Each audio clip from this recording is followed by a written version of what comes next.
everyone, this is your second lecture of IP class 11. So starting with introduction of computer, we conclude in previous lecture. Now in this lecture we will discuss about component of a computer system.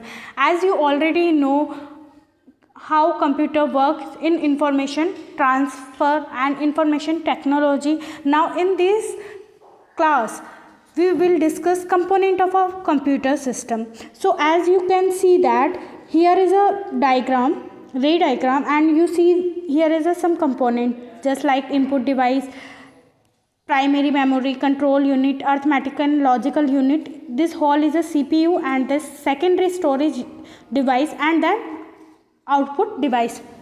So have you learned about what is input device? So as the name suggested, input, it means कुछ भी ऐसा जो हम computer को work करने के लिए instruction दे रहे हैं, ठीक है. तो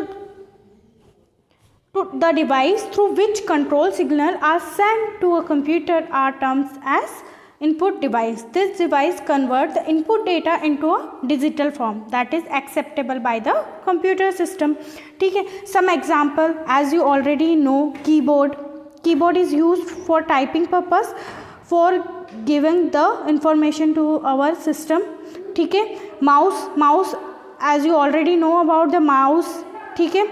Scanner, टच स्क्रीन, जैसे आपका मोबाइल है, ठीक है, ये भी टच स्क्रीन है. इट मीन्स ये भी एक तरह से कंप्यूटर की तरह ही वर्क करता है, लेकिन इसमें हमारे पास साइज़ कॉम्पैक्ट होती है. कंप्यूटर की स्क्रीन बड़ी होती है और यहाँ पे साइज़ कॉम्पैक्ट होती है. जो वर्क हम आज के टाइम पे कंप्यूटर से कर सकते हैं, सेम वर्क हम मोबाइल से भी कर सकते हैं. ठीक है. तो ये सारी जो चीज़ होती है, क्या, keyboard, mouse, scanner, touch screen, ये सब है इनपुट डिवाइस. मतलब इसके ज़रिए हम क्या कर रहे हैं, कंप्यूटर को सिग्नल प्रोवाइड कर रहे हैं. ठीक है. फिर जो सिग्नल कंप्यूटर में मिलता है वो क्या करता है, उसे डिजिटली चेंज कर देता है. ठीक है.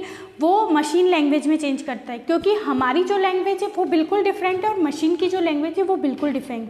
हमारी लैंग्वेज ह्यूमन लैंग्वेज है इंग्लिश, हिंदी, जापानीज़, कोरियन, जो जिस स्टेट में रहता होगा या जो जिस कंट्री में रहता होगा उसकी उस टाइप से लैंग्वेज चेंज हो जाती है.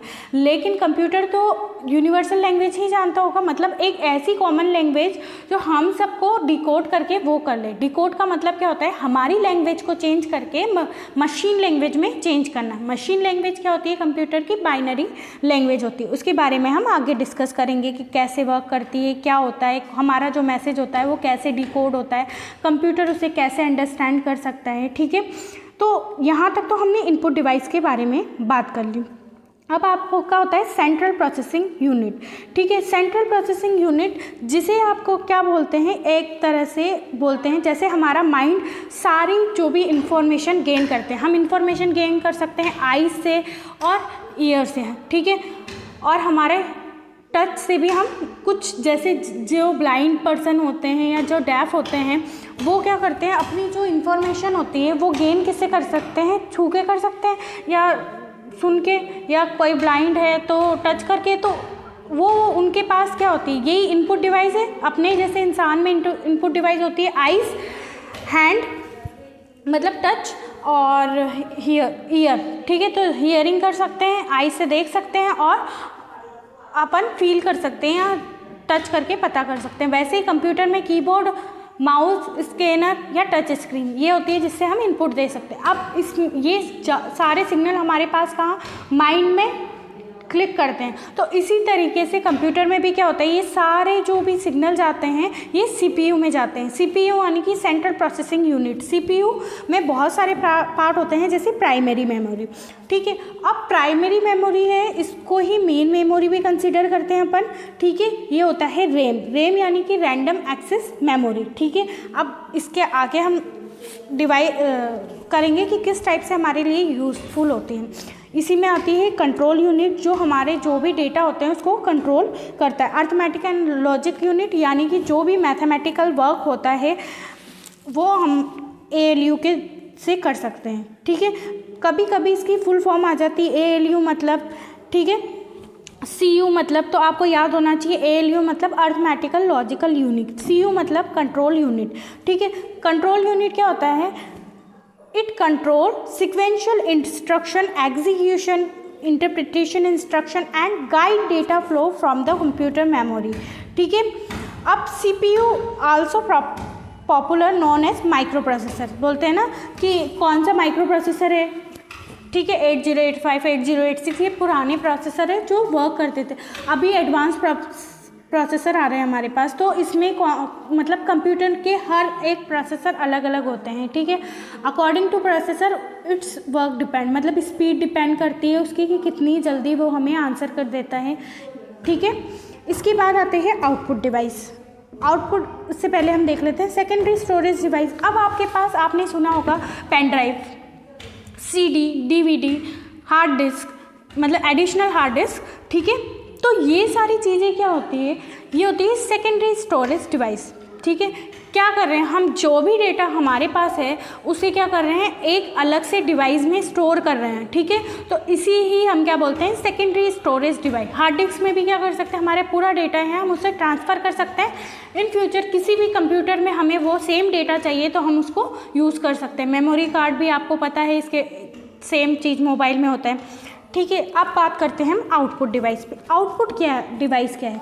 ऐसी चीज़ें जो हमें आउटपुट दे रही है। इट मीन्स अगर हम बोल रहे हैं तो हमें सुनाई किससे दे रहा है? स्पीकर से, ठीक है। अगर हम कोई कोडिंग लिख रहे हैं तो डिस्प्ले हो रही है, ठीक है। तो वो क्या होता है? डिस्प्ले, मॉनिटर, स्पीकर, या फिर आउटपुट में हमारे पास प्रिंटर, ठीक है।